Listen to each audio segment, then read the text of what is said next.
Right, in this video we will learn about the associated circular motion. So we learned about circular motion already, and we discussed that when a particle goes in a circular motion, then there will be centripetal acceleration towards the center. Centripetal accelerations.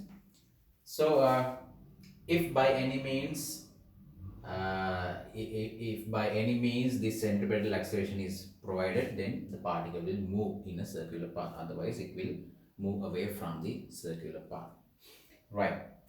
So we can learn about associated circular motion with simple harmonic motion. So this is a center, and this is a particle that is moving in a circular motion, and this is not a vertical circular motion. So in vertical circular motion, you know that the velocity changes. So we're looking at a horizontal circular motion. Now suppose that someone is looking in this direction, then what happens? Then we can see the projection. So what he sees, what this eye sees, would be a particle projecting in this plane. Particle projected on this plane, right? So now particle is moving in this circular path. It starts from A. Let's take it starts from A. Then it has rotated by theta. This is a general question. The P position tells you where the particle is, and P dash tells you the projection of this particle onto this plane. So it's like if you put a torch over here, then the shadow of the particle will fall onto this plane, right? So when this particle moves, you can see here that this projection will also move. When this is moving, the projection will also move with it. And at this point, it will move much faster. Then again, the motion of this projection will decelerate and come to here. Then again, when it is moving, the projection will turn around and come towards A. So this is quite similar to simple harmonic motion. Now we're going to show that this circular motion has an associated simple harmonic motion as well. So let's take that this displacement x with respect to O, we are looking at the projected point of this particle on this plane, and you know that the centripetal acceleration is a omega square. Centripetal acceleration is a omega square. So this will have a component in this direction. This will have a component in this direction. So the component in this direction would be what? A omega squared cos theta, right? So a omega squared cos theta is the component.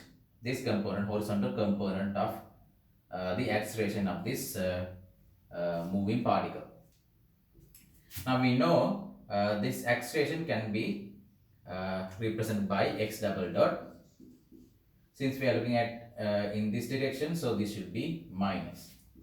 So x double dot, just put the minus sign over here, omega squared a cos theta. So what is a cos theta? A cos theta, this is A is the radius, A cos theta is actually the displacement. So we get omega squared x equal x double dot. So what we have obtained here is the characteristic equation for simple harmonic motion. This tells us when a particle is moving in a circular path, its projection onto a plane like this will behave as a simple harmonic motion, as if it is moving in simple harmonic motion, right? So this is the first this is the characteristic equation. So we have obtained this one. Next we have to obtain this equation here. So when it is moving in a circular path, there's a velocity v equals a omega. So what is the component in this direction? the velocity in this direction, let's take the velocity in this direction, can be represented by x dot,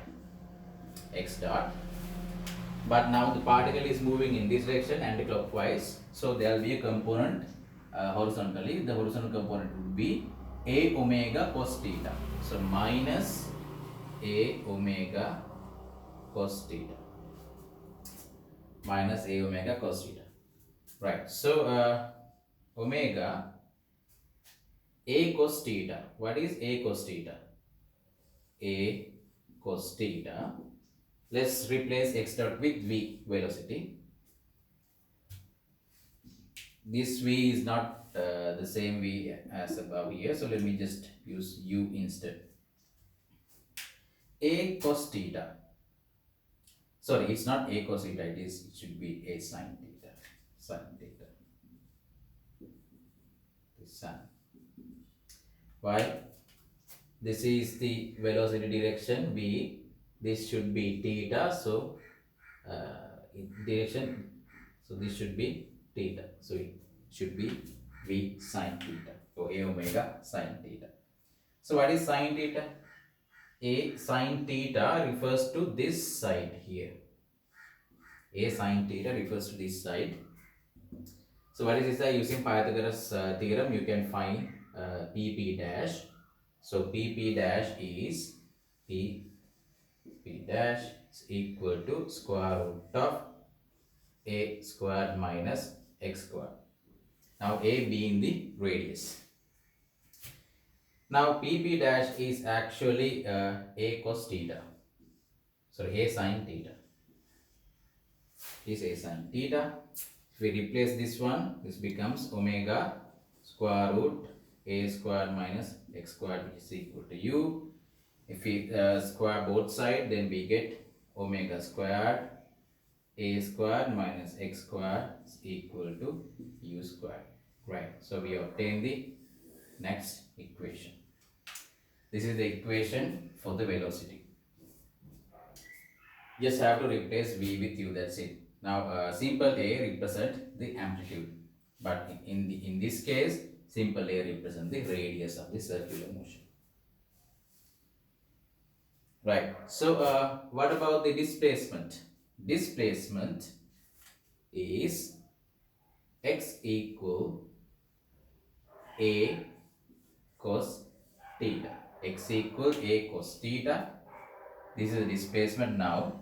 So we assume that it starts from A and moves to B. So when it moves on this circular path, it has rotated by an angle theta with an angular velocity omega. So what is angular velocity omega? Omega means theta divided by time. The rotated angle divided by the time it takes to rotate by that amount. So that is called omega. So we can replace theta with omega, therefore a cos omega t. A cos omega t. It's quite similar to this one. I said that last time there's another way to represent this displacement function. Right, so we have obtained all the necessary equations. So the period is 2 pi by omega. That means to make a complete rotation, so when it makes a complete rotation, you know the angle rotates by 2 pi. 2 pi amount. And to calculate the time it takes, what we have to do is we just have to divide this angle by the angular velocity omega, so that we get the period. Right.